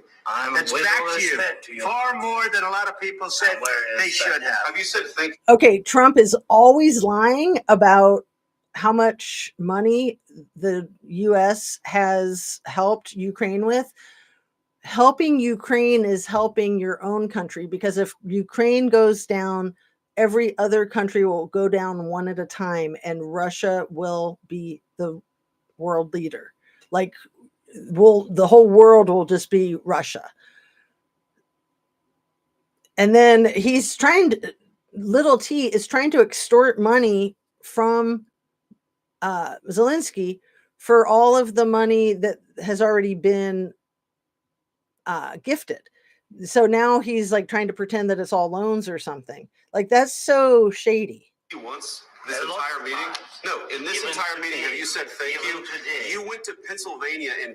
Okay, so they're getting into the real issue. They say that he went to Pennsylvania to campaign for Kamala, which he didn't. He went to Pennsylvania to campaign for ending the war. These Republicans interpreted it as campaigning for Kamala. That's part of what this is all about. The other part of what this is all about is that Zelensky would not cooperate with doing an investigation, an illegal, inappropriate investigation against the Biden family when Trump asked him to years ago. I'm not sure what year it was, but the Biden family was responsible, allegedly, for getting a lawyer fired that Mr. T was upset about. Campaign for the opposition in October, offer some words of appreciation for the United States of America and the president who's trying to save your country. Please, you think that if you will speak very loudly about the war, He's not speaking loudly. He's not speaking loudly. Your country's in big trouble. Can I answer? No. You've done Interrupting is so rude. Interrupting is so rude. And then all of the hand gestures, it's just asinine. a lot of talking. Your country is in big trouble. I know. You're not winning. You're not winning. Wait, he's pulling the accordion out, his imaginary accordion. You have a damn good chance of coming out okay because of Mr. us. President, we are staying in our country, staying strong from the very beginning of the war. We've been alone, and we are thankful. I said thanks. You haven't in been this alone. cabinet. You and haven't not been only alone. in this We cabinet. gave you, through I this said stupid thanks. president, $350 billion. You voted We gave for you your military. It was less than half of $350 billion. Does he have to say stupid president? I thought he had a good brain and good words. Can he think of a gooder word than stupid? Equipment. You and you voted men for are your brave, but they had to use our military. What about If you didn't have You our invited military me. equipment, You invited if me. you For him to touch Zelensky on the shoulder like that, unreal. didn't have our military equipment, this war would have been over in 2 weeks. In 3 days, I heard it from Putin. In 3 days, this is something Maybe new. less. In 2 weeks, of course, he It's has. going to be a very hard thing to do business like this. I tell you. Say thank you. I said a lot of Accept that accept that there are disagreements, and let's go litigate those disagreements rather than I love the way he holds his stupid hand and uses that word litigate again. Like, why not just say discuss? trying to fight it out in the American Cha-ching. media when you're wrong. We know that you're wrong. But you see, I think it's good for the American people to see what's going on. I think it's really good that everybody got to see what's going on.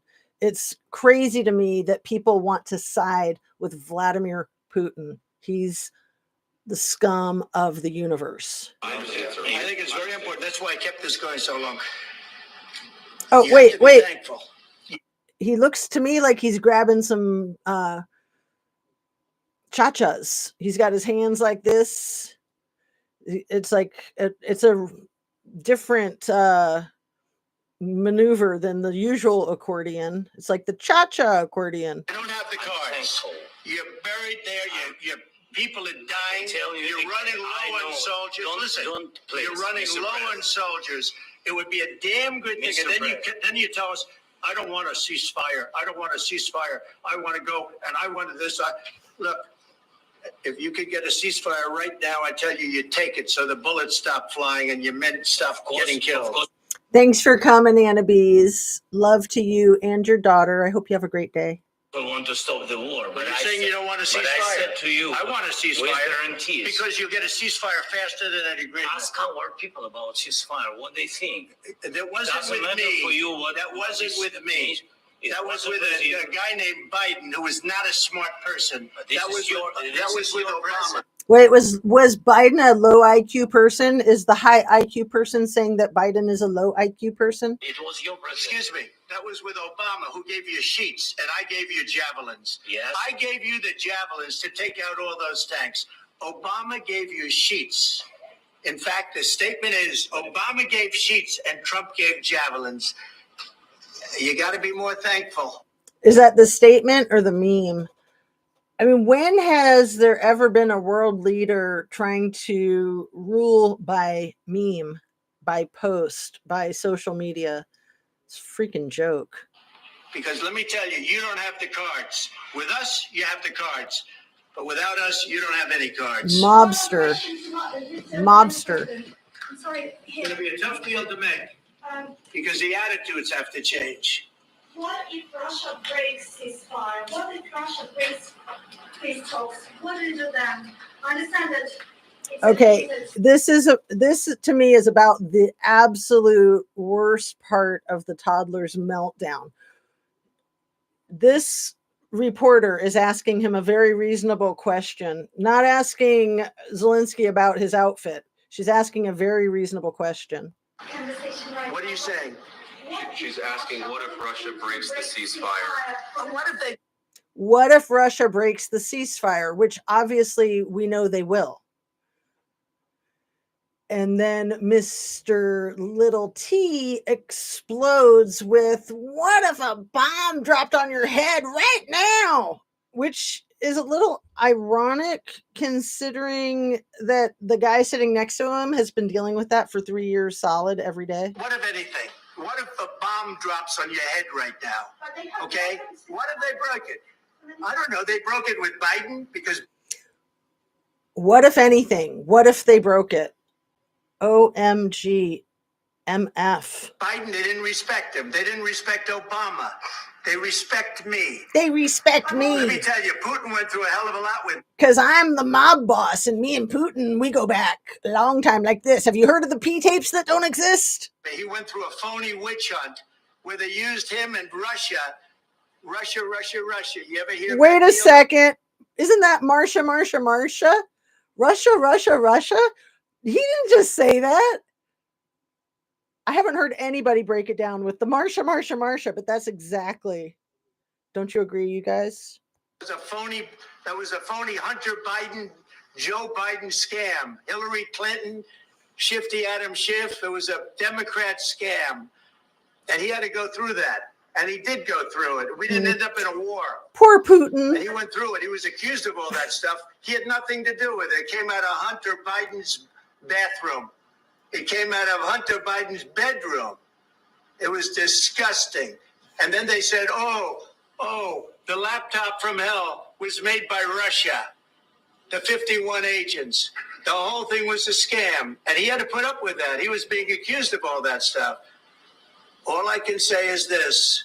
He might have broken deals with Obama and Bush, and he might have broken them with Biden. He did, maybe. Maybe he didn't. I don't know what happened. But he didn't break them with me. He wants to make a deal. I don't know if you can make a deal.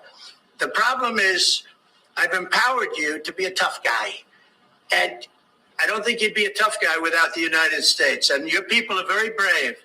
But you're either going to make a deal or we're out. And if we're out, you'll fight it out. I don't think it's going to be pretty, but you'll fight it out. But you don't have the cards. But once we sign that deal, you're in a much better position. But you're not acting at all thankful.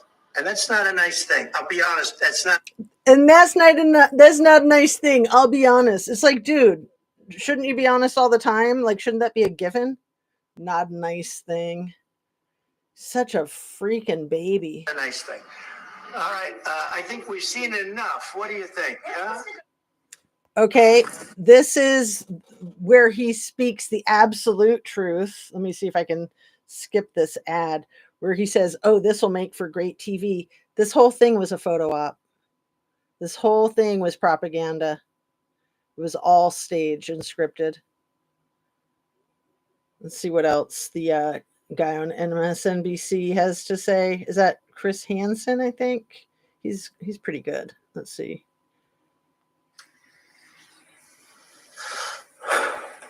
J.D. Vance accused Zelensky of being disrespectful. You heard the whole exchange. Who do you think was being disrespectful? I don't think it's hyperbole to say we as a country have never quite seen anything like this particularly appalling spectacle before. Let's just stop it right there, because what's so ridiculous is that we're even having a conversation about it. First of all, it should have never happened. It should never have been broadcast. They could have just said the meeting didn't go well. It's not appropriate to show you because it's just not appropriate to show the leaders of our nation acting like 3-year-olds, in my opinion. So I did put Sudi in a timeout. So yeah, I've always wondered about some of these folks. B is definitely a troll, in my opinion. Sudi, I'm thinking that you're a troll as well. And thanks for saying hi and bye, Jade Hunter. I don't like to accuse anybody of being a troll, but you know, I'll give you a pro tip to be a good troll. Pretend to be nice. Pretend that you're not a troll, and then you'll be a lot more effective because it's harder for people to tell.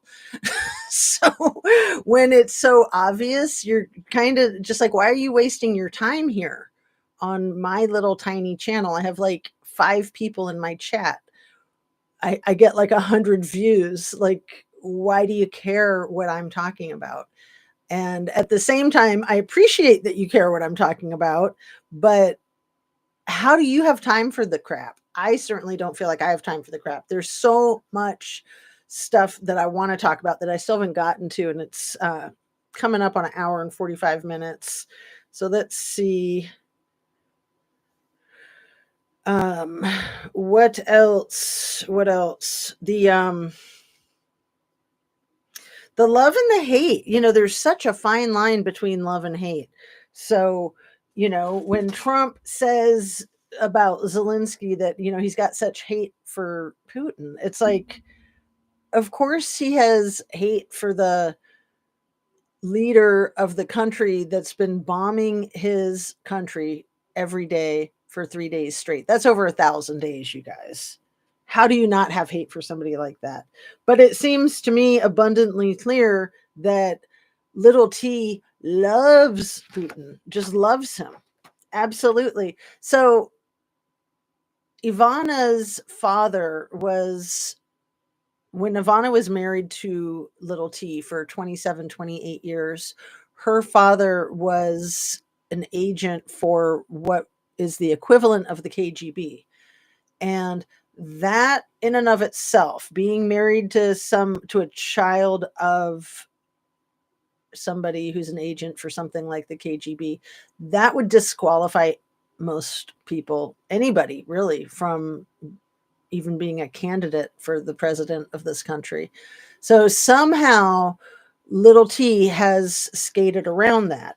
And there's information that I think is debatable that little T, has been on Putin's payroll since the 80s. It's certainly plausible. But yeah, I've got to say that this soul-sucking, raw mineral, earth harvesting hunger that our leader is exhibiting is so unacceptable. It is literally like the freaking Hunger Games. It's completely out of control. So little T was not man enough to meet with Zelensky by himself. He had to have a little army of people there for reinforcement because he doesn't have the IQ capacity to have a conversation with a real man like Zelensky. And what about that freaking squirrel thing that Don Jr. hunted in Mongolia? It was a marmot. I was having trouble thinking of the name of that rodent in the end of my last live, so I wanted to address that. And I did put it in the description. So Don Jr. was hunting a marmot to eat it, and in the videotape that they were making on this weird ass hunting trip to Mongolia, that was where he used the word, like, it's kind of contrabandy. Kind of contrabandy. It's like, oh, eating a rodent that could be carrying Black Plague, that a lot of people have died from the, I think it's the botulism. No, not the Ebola. Anyway, the Black Plague with the freaking rodent. And Don Jr. wants to eat that rodent because it's like some kind of delicacy. Bubonic plague. That's what it is. Absolutely insane. So I feel like, Bush used to talk about the axis of evil after 9/11. And I feel like Big E, little T, and JD are part of that axis of evil with Putin. Straight up, they are the axis of evil, in my opinion. I'm sure they'll come get me now, right? NATO was the safest alliance that the world has ever seen, and they have been trying to sabotage that alliance. All in efforts for the best TV ever. It's like, it's not a freaking TV show. Like, if you want to do like The Apprentice DC, do The Apprentice DC. Leave the world politics out of it. Just do your freaking TV show. But, you know, you can't see the forest from the trees with these lowlife, scumbag, henchmen, gangsta wannabes. They try intentionally to confuse the definition of friend and enemy. Little T for a long time has been saying, you know, everyone's always talking about Russians being our enemies, and maybe they're not. Maybe that opinion is wrong. Maybe they're our friends. And then turning our friends, like Canada and the UK, turning our friends into our enemies. Like, so you don't know which way is up. You don't know which way is down. You don't know who to trust. It's very important to be able to distinguish and to know friend from foe. I mean, any relationship can be friend or foe. Any relationship can turn on a dime. But to completely blur the line, to quote the genius Little T, what if anything? What if anything? What if a big bomb just dropped on your head right now?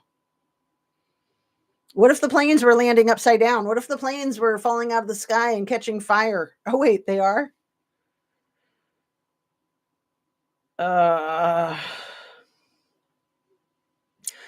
They did not come to this meeting. The leaders of our country did not come to that meeting on Friday with Zelensky in good faith.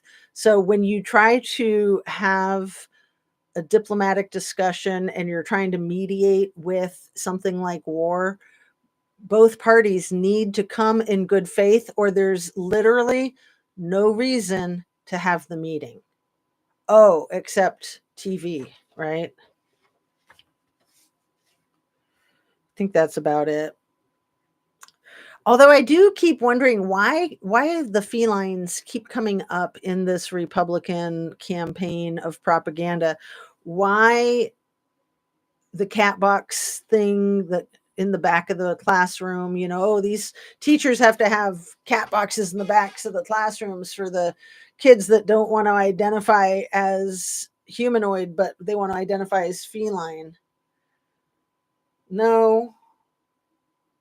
And then the whole thing with Vance talking about the childless cat ladies, and then Vance talking about the Haitians eating the canines and the felines. Anything else with the cats that I'm missing? Like, these are some weird cats running our government right now. I'd rather have the cool cats running our government. And I just got to say it again and again. Zelensky looked cool AF in his like badass black outfit. And those uncool cats in the Oval Office were just jealous of him being a good looking man, being strong, like not just saying that he's strong, but actually demonstrating that he's strong, like going into the trenches and fighting the war with his people, showing up to a meeting that he knows he's going to be ambushed. He walked in there fully informed that they were going to come at him. He was prepared. He was prepared. And he survived it, and now they're going to try to use that as a reason to just cancel everything, tariff everything 1,000%. Zelensky's not nice, so therefore we need to enact WW3. Like, you know, it just seems to me that they're tempting fate, that they're doing everything in their power to try to instigate WW3 any which way you cut it. Any which way you cut it. Am I missing something? Am I missing something? Seriously.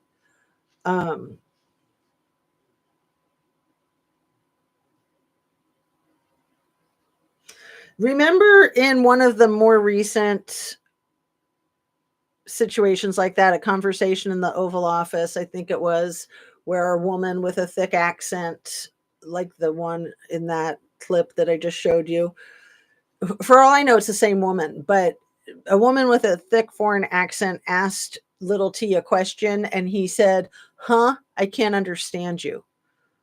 You have a beautiful voice, beautiful accent, but I can't understand you. Next question." If he really couldn't understand her, why not ask somebody to help interpret what she said?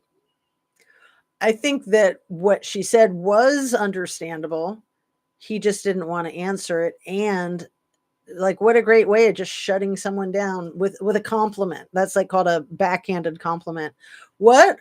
I can't understand what you're saying. Oh, but I love your voice. Okay, next. Bye. Give me an effing break. The man is a douchebag. He's not even a man. He's just like a suit full of mashed potatoes. They all are. All of those douchebags. Vance, Rubio, Glenn.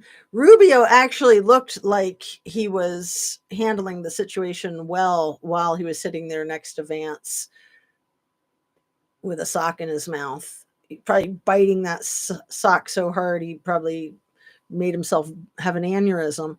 But then afterwards, he started posting crazy stuff and saying crazy stuff, like acting like he was in full agreement. You can tell from the look on his face and his body language and the fact that he was silent that he wasn't in agreement with any of it. And that he probably could have handled the situation a lot better than the current president if he had been able to get that spot on the Republican ticket, which, you know, I've said it before and I'll say it again. I'm not a fan of Rubio's. I've got nothing against Republicans. I don't like this like fascist style of republicanism that I think has robbed the Republicans of their party. Like, Republicans are not communists, period. They're not commie sympathizers. None of that. None of that. And this whole our friends are our enemies are our friends, that whole thing is to distort and muddy the water so that you can't tell which way is up and who's a commie and who's not. Communism has been the enemy of our country for 100 years, more, always. This whole thing with crowning himself king, no, that was why we broke off from England, because we didn't want a king. This whole thing with blending church and state together, no, that was also why we broke off from England, not blending church and state together. They stay separate as much as possible.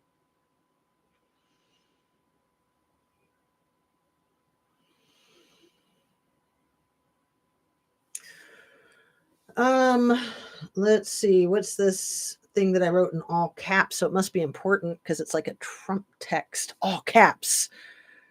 And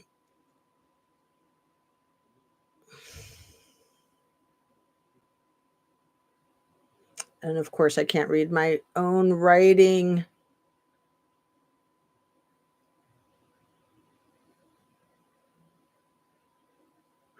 Well, I think that it was probably something about the raw minerals, the rare earth minerals, that I think was a Freudian slip when little T kept calling them raw earth minerals, even though, yeah, they are raw earth minerals. I think it was a Freudian slip in the fact that he was trying to get Zelensky to take a raw deal for rare earth minerals, and he kept crossing his wires and he couldn't uncross them. He couldn't not say raw earth minerals.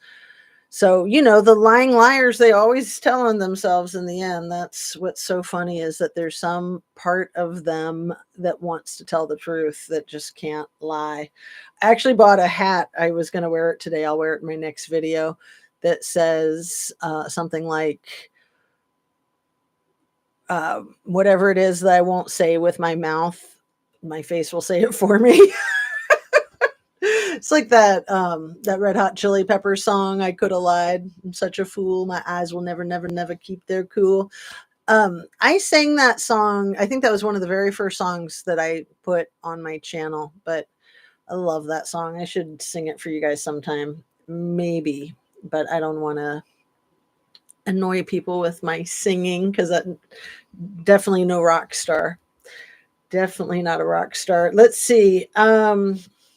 So the thing about the raw earth minerals, oh, that's what I wanted to end on, was what about these freaking fires in North Carolina and South Carolina, and the fact that they just happen to have tons of lithium under the land there, and the fact that they just happened to survive these crazy fires. Wait, no, they're doing the fires. They did the crazy floods. Sorry.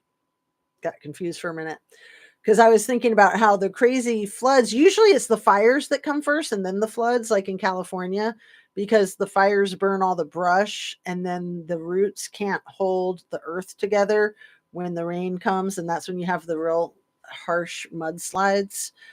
So this was backwards. This was the floods and then the fires, which makes even less sense. Like, the Carolinas are just not a dry place. Like, I've never heard of fires in the Carolinas. And apparently there was like 175 that broke out all at once. And I don't know about all these fires around the world, you know, going back to the Maui Lahaina fires. I don't know if they're engineered, but the Lahaina fire certainly seemed engineered in about a million ways, especially when you looked at all the paperwork that they had just signed saying that if there's an emergency like a fire, then the state gets all your land, right? So now I guess that the state is able to eradicate people that live in mobile homes. Like, if you live in a mobile home, you have no right to stay there. So that's great. So they can take all the land, turn it into a big lithium mining excavation run by Starlink or Tesla or the Big E. It's crazy, you guys. Like, what the F is happening, and when will it stop? We can't do this for 4 freaking years.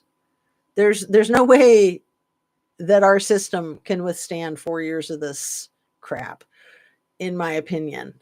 And they're not planning on doing it for 4 years. They're planning on doing it for the rest of time. So it's my opinion that there's major crimes that are happening. You know, I keep getting pictures in my imagination, and I'm not a person who has even watched those movies, Ocean's 11, Ocean's 12, that whole thing. But I just keep thinking of that. It's like they're firing all the people that can, you know, protect the Federal Reserve or protect the lithium mines or protect anything. They're firing all the people, and then they're moving in for the kill, and there's nobody that can fight them off. And yeah, like Mr. Mark said back towards the beginning of this tape, we do need to contact our representatives if we have the wherewithal to do that. Just do anything and everything that you can, that you feel compelled to do. For me, it's watching other videos, it's talking about it, it's taking notes and putting my own little videos together. And I really appreciate all my viewers. Thank you so much for watching. I almost said walking. Thank you so much for walking. It is a nice day. I probably need to go for a walk. Freudian slip there. So I'm going to sign off, you guys. Anything anybody wants to say before we close? I just want to say how much I appreciate your listening. I know my channel started with true crime, justice, A to Z, and then morphed with the true crime and jewelry, home decor, yoga, puppies, kitties. um, I feel like the justice is my thing, that, that comes in many forms. And yoga is a form of justice. When you are practicing yoga, you feel like you're taking care of yourself, and you're your own autonomous sovereign nation. In a sense, you have your own agency, and nobody can take that away from you. You can do your yoga anywhere you want, and you can take care of yourself anywhere you want, unless they come in and put Neuralinks in your head and they start controlling you like puppet masters, which is, I think, where all this is going. So I want to thank B and Sudi for showing up and trolling me, because, it becomes part of the conversation. If you want to send me an email and chew me out, please feel free. JusticeAtooZ@gmail.com. I wasn't looking at my email regularly for a while because of all my veterinarian visits and having to drive an hour there and an hour back and hang out there all day. So that's been consuming a lot of my time and effort for the last couple of months. But hopefully now, fingers crossed, that period is over and I can refocus and do my thing here with you. So peace out. Have a lovely day. I hope you're off to the start of a really good work week. It is Tuesday. It's almost 1:30 in the afternoon. It's March 4th, 2025. And what else? Next month is Easter, April 20th. It's the Orthodox Easter, as well as the other Easter on the same day. So that's cool. Maybe there is hope. I think there's hope. I think there's always hope. It's just at times it gets very discouraging. And especially when there's people that come into my chat that I thought were not faux, that want to just come in and tear crap up, I mean, I just don't have the let's see, I don't have the interest. Like, I know that there's a lot of Trumpsters out there. That's fine. Go do your thing and let me do mine. Okay. I'm not gonna go into any like Trump chat and try to like hype up a bunch of liberal whatever. Like, why would you do that? Why would you do that? Anyway, love and light, you guys. Take really good care of yourselves and eat well, stay hydrated, try the yoga. I'm going to keep doing it. And yeah, I think that's about everything for the moment. Love you guys so much. You have no idea how much I appreciate you. Seriously, each and every viewer, whether you're making comments or you're in the chat or not, I just really appreciate everyone who watches my stuff. So thank you.